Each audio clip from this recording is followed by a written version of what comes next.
다윗이 다시 이스라엘에서 정병 3만 명을 징집하여서 그들을 모두 이끌고 유다의 바알라로 올라갔다. 거기에서 하나님의 궤를 옮겨올 생각이었다. 그 궤는 그룹들 위에 앉아 계신 만군의 주님의 이름으로 부르는 궤였다. 그들이 언덕 위에 있는 아비나답의 집에서 하나님의 궤를 꺼내서 새 수레에 싣고 나올 때 아비나답의 두 아들 웃사와 아히오가 그 새 수레를 몰았다. 그들이 산에 있는 아비나답의 집에서 하나님의 궤를 싣고 나올 때 아히오는 궤 앞에서 걸었고 다윗과 이스라엘의 모든 가문은 온 힘을 다하여서 잣나무로 만든 온갖 악기와 수금과 검은고를 타며 소구와 꽹과리와 심벌지를 치면서 주님 앞에서 기뻐하였다.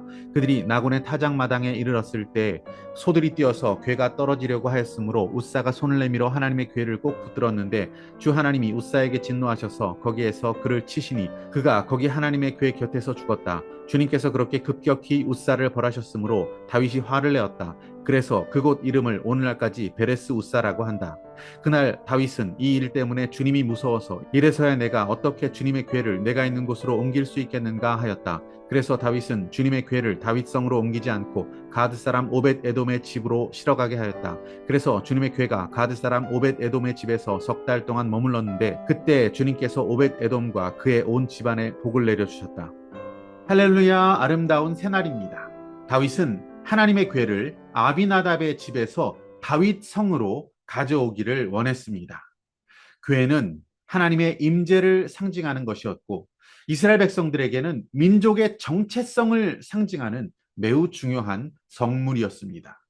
1절 말씀을 보시면 이 궤를 운반하기 위해서 다윗은 무려 정병 3만 명을 징집합니다. 잣나무로 온갖 악기를 만들게 했습니다. 수금과 검은고를 타게 했고요. 소구와 꽹과리와 심벌지를 치게 했습니다. 그리고 정성껏 새 수레를 준비해서 거기에 하나님의 궤를 싣고 아비나답의 집에서 궤를 운반하기 시작했습니다. 새 수레는 아비나답의 두 아들 웃사와 아히오가 몰게 되었습니다. 하나님을 사랑하고 하나님을 경외하는 마음으로 흥겨운 음악과 수레 그리고 큰 군대 모든 것을 준비했습니다.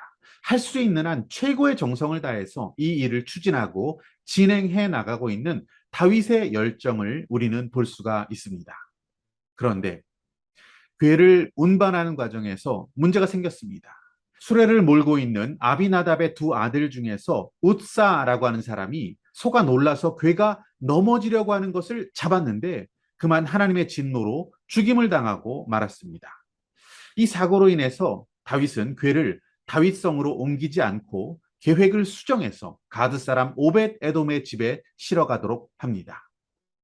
다윗은 좋은 의도로 하나님의 궤를 옮겼고 최선의 노력과 정성으로 이 일을 진행했지만 하나님은 왜 웃사를 죽이셨을까? 라고 하는 의문이 우리에게 생깁니다.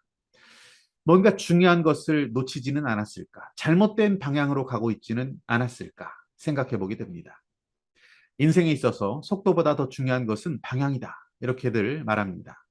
바른 방향을 향해 나가기 위해서 내 열정과 노력에 앞서 하나님의 뜻이 무엇인지를 우리는 알아야 합니다. 하나님의 뜻도 하나님의 마음도 모르면서 열심히만 한다고 되는 것은 아닙니다.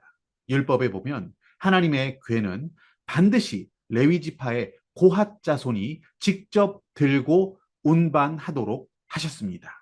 이러한 하나님의 말씀에 무지한 채 궤가 머물러 있었던 곳 아비나답의 집 두 아들이 최선을 다했지만 그 결과는 참 안타까웠습니다.